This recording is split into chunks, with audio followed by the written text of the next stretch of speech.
আমি বিশ্বাস করি প্রতিটি সন্তানের ভালো থাকা, বড় হওয়া এবং মানুষের মতো মানুষ হওয়ার জন্য বাবা মায়ের মধ্যে একটা সুন্দর বোঝাপড়া থাকা দরকার। খুব কাছ থেকে দেখেছি কত ছেলে মেয়ে শুধুমাত্র ভালো একটা পরিবেশের থেকেও বেশি একসাথে হাতে হাত রেখে থেকে যাওয়া বাবা মায়ের ভীষণ প্রয়োজন। সম্পর্ক নিয়ে সব মানুষের মধ্যেই নির্দিষ্ট কিছু চাহিদা থাকে, তবে সন্তান হবার পর সেই চাহিদাগুলোর মধ্যে অনেক আপোষ করতেই হয়।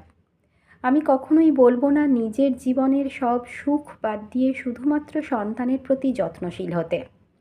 এ ধারণা আজ থেকে বেশ কয়েক দশক আগে থাকলেও ঠিক এই মুহূর্তে এতটাও আশা করা চলে না। তবুও সন্তানদের একটা ভালো ঘর দরকার। ঘর মানে ইট পাথরের নয়, স্নেহ আর যত্নে রাখা একটা ঘেরা জায়গা। কত মা বাবা ছোট্ট একটা তাঁবুর মধ্যে সন্তান বড় করছেন। দোষ গুণ সবারই আছে, তবুও আমার মনে হয় সন্তান বড় হবার সময় নিজেদের মধ্যে অশান্তি না করলেই সব থেকে ভালো। ওরা চোখের সামনে যা দেখে ঠিক তাই শেখে। মা বাবার অশান্তি দেখলে ভয়ে এক কোণায় সিটিয়ে দাঁড়িয়ে থাকে। এই সময়ের ভয়টুকু পরে বিরাট এক আগুনে পরিণত হতেই পারে। সে সন্তানের মধ্যে ধৈর্য না থাকতে পারে, শান্ত না হতে পারে, এরকম অনেক কিছু।